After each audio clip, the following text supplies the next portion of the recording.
বন্ধুরা আমরা আসছি বিছানাকান্দিতে। আর বিছানাকান্দির ভিউটা আপনাদের দেখাচ্ছি। এটা হচ্ছে ইন্ডিয়ার পাহাড়। এই যে আপনারা রাস্তা, ইন্ডিয়ার রাস্তা দেখতে পাচ্ছেন। এইগুলোর ভিতর দিয়ে রাস্তা চলে গেছে। আর বিছানাকান্দি আপনারা সিলেট শহর থেকে আসতে রাস্তাটা একটু ব্যাকওয়ার্ড। আপনারা একটু পানির সিজনে আসবেন আসার সময়। আর পানির সিজনে না আসলে কি হবে, আপনার পানি কম থাকবে। আর আপনাদের জন্য একটা টোটকা শিখিয়ে দিই, যেমন এখন এই সিজনে যারা বিছানাকান্দি আসতে যাচ্ছেন, অনেক সুন্দর ভিউ দেখতে, কিন্তু অনেক সুন্দর। দেখেন পানিগুলো কত স্বচ্ছ পানি। আর এই বিছানাকান্দির টোটকাটা হচ্ছে, আপনারা কেউ নৌকায় আসবেন না।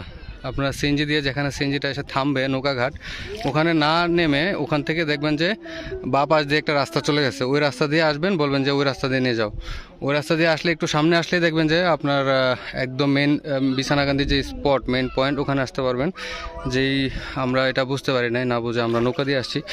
আর নৌকা দিয়ে আসলে আপনাদের ভাড়া প্রায় 1000 প্লাস লেগে যাবে। আমরা 1000 টাকা দিয়ে নৌকা ভাড়া করেছিলাম।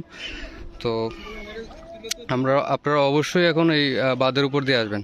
বাঁধের উপর দিয়ে আসলে আপনাদের খরচটা অনেকটাই কমে যাবে।